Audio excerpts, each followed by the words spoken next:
Okay, I am back the next day. The primer had an overnight dry. It feels great. Bonding is great. It's passing scratch tests, so I can move forward.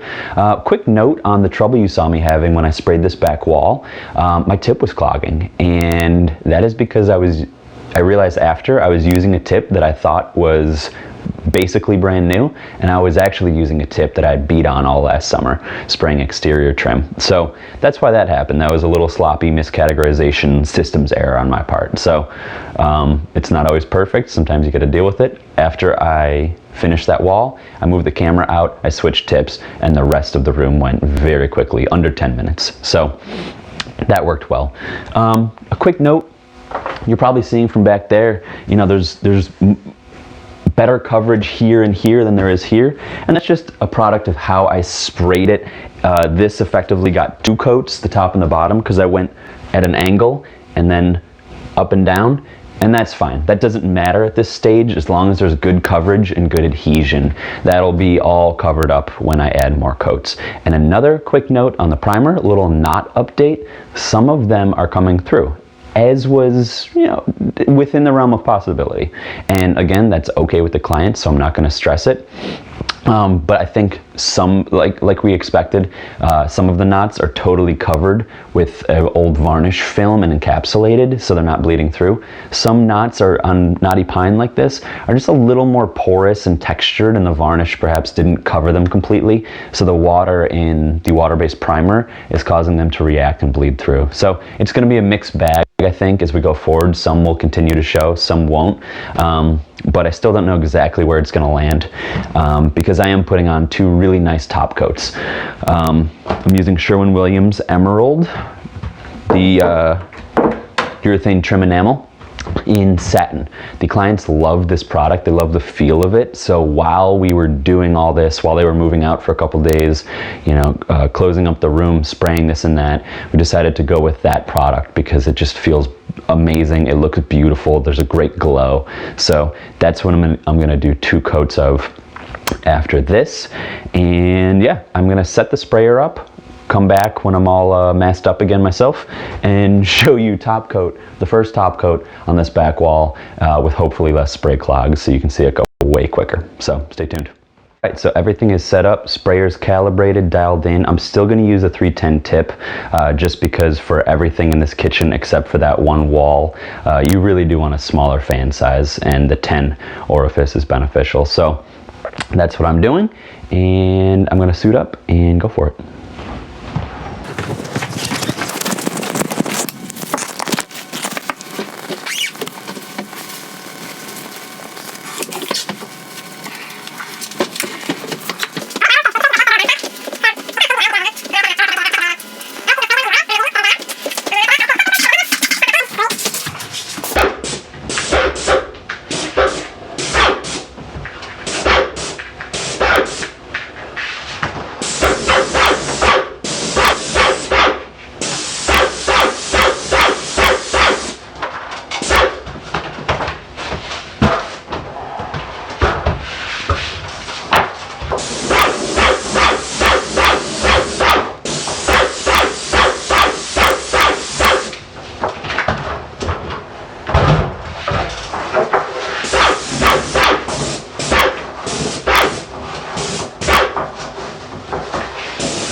The wider boards, you might have to go at an angle, or the boards with the wider cracks. That looks good. Spraying up behind the crack in this board.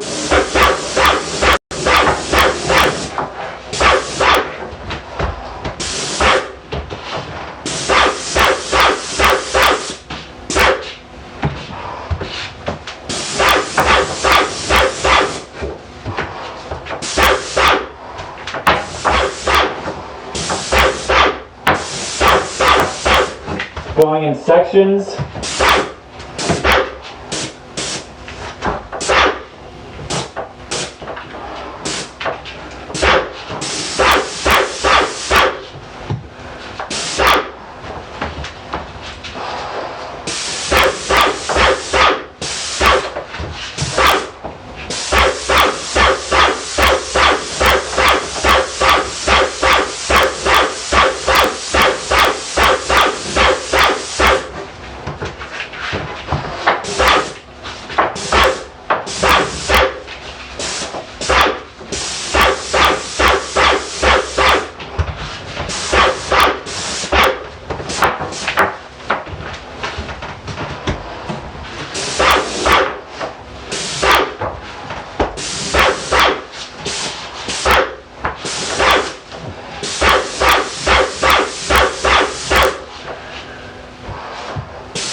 you miss a spot, you don't want to stand there with the gun and spray it. It's a glancing blow kind of thing. And this looks like great coverage, but I'm not going to stress it because I have one more thin coat to do after this one dries. But this looks fantastic.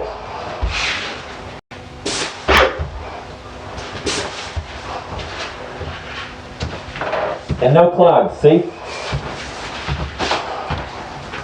I am a professional.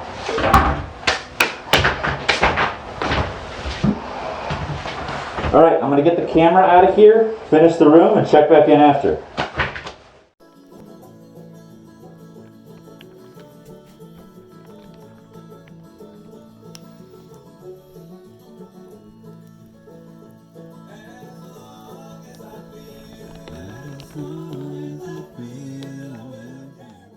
Okay, quick update after 2 coats on the ceiling, 1 coat on the walls.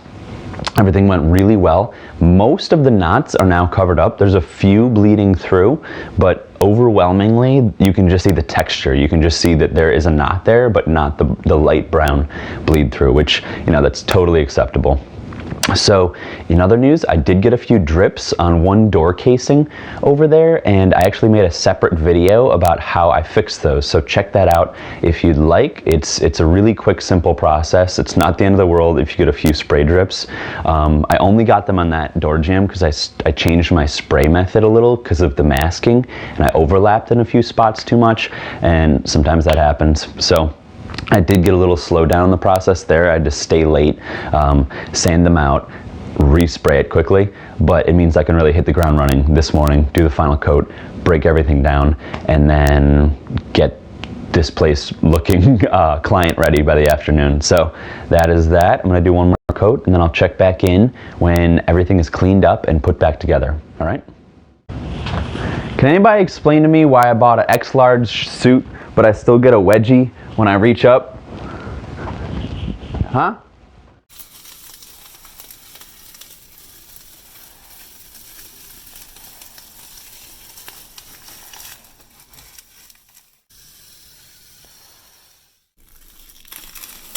It's like peeling someone else's scab.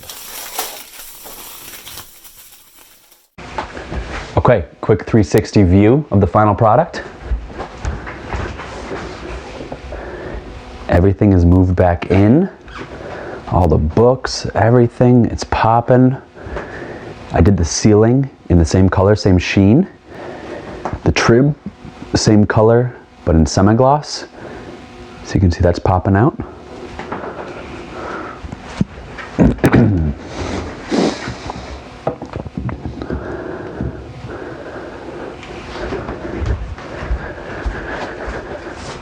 It looks great. The clients are really happy. Everything's coming, just really popping out and being contrasted by this backdrop instead of just getting lost in the old knotty pine. So couldn't be happier with how this came out. I know I went over a lot of different procedures and methods and materials. I tried to give you a what I'm doing and a little bit of the why, but I didn't show you all of the how because this video would have taken an hour. So if I left you with questions, leave them in the comments section below. Be sure to like and subscribe and share, and thanks very much for watching.